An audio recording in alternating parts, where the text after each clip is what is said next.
കൊച്ചിയിൽ വീണ്ടും പഴകിയ മത്സ്യം പിടികൂടി. കൊച്ചി നഗരസഭ ആരോഗ്യ വിഭാഗത്തിന്റെ നേതൃത്വത്തിൽ നടന്ന പരിശോധനയിലാണ് കഴത്തുമുട്ടിലെ വിൽപ്പന കേന്ദ്രത്തിൽ നിന്ന് മത്സ്യം പിടികൂടിയത്. മൊബൈൽ ടെസ്റ്റിംഗ് ലാബ് ഉപയോഗിച്ചുള്ള നഗരസഭയുടെ പരിശോധന തുടരുകയാണ്.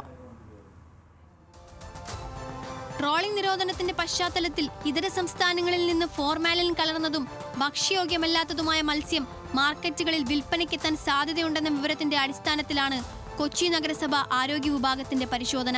മാർക്കറ്റുകളും മത്സ്യവിപണന കേന്ദ്രങ്ങളും കേന്ദ്രീകരിച്ചാണ് പരിശോധന തുടരുന്നത്. ഇന്നലെ വിവിധയിടങ്ങളിൽ നടത്തിയ പരിശോധനയിൽ കഴുത്തുമുട്ടിലെ വിൽപ്പനശാലയിൽ നിന്നാണ് ഭക്ഷ്യയോഗ്യമല്ലാത്ത മത്സ്യം പിടികൂടിയത്.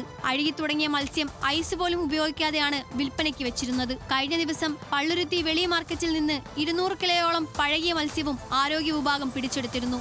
ഇപ്പോൾ നമ്മൾ കഴുത്തുമുട്ട് ഭാഗത്ത് ഒരു കടയിൽ അഴുകിയ നിലയിലുള്ള മീൻ കണ്ടെത്തി. അത് നമ്മൾ പിടിച്ചെടുത്തിട്ടുണ്ട്.